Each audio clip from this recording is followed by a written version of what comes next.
പങ്കു പിടഞ്ഞ് ഈ വീഡിയോ കണ്ടു തീർക്കാനാവും സുഹൃത്തുക്കളെ. കണ്ടു എന്താണ് രാവിലെ എവിടെ പോവാ?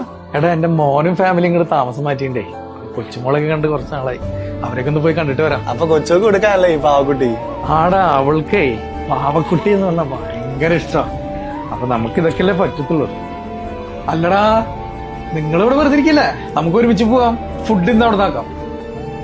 പ്രവാസ ലോകത്ത് അച്ഛൻ താമസിക്കാനടുത്ത് മകനും വൈഫും താമസിക്കാൻ എത്തിയത്. അത് പിന്നെ മോളെ നിങ്ങളെല്ലാവരും കൂടി താമസം മാറ്റിയല്ലോ. അപ്പൊ എല്ലാവരും ഒന്ന് കാണാം. ഇവരൊക്കെ എന്റെ റൂമിലുള്ളവരുണ്ടോ? റൂംമേറ്റ്സ് ആണേ. കുഞ്ഞെന്തിയെ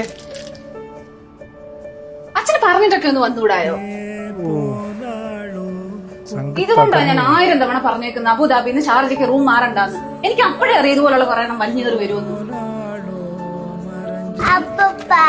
ഹായ് മോളെ. അപ്പൂപ്പനേ ഇത് മോൾക്ക് വേണ്ടി കൊണ്ടുവന്നതാ. ഇഷ്ടായോ?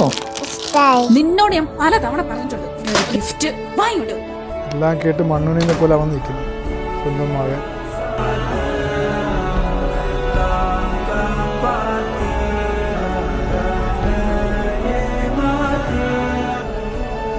അച്ഛാ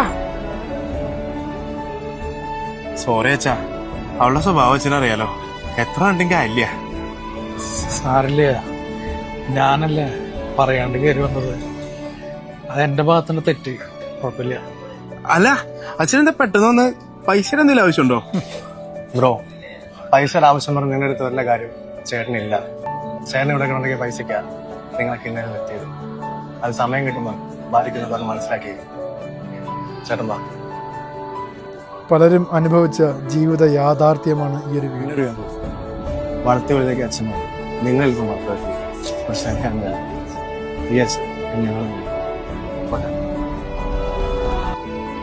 എന്തോ കണ്ടപ്പോ ഉള്ളിൽ വല്ലാത്തൊരു നീറ്റിലേട്ടാണ്.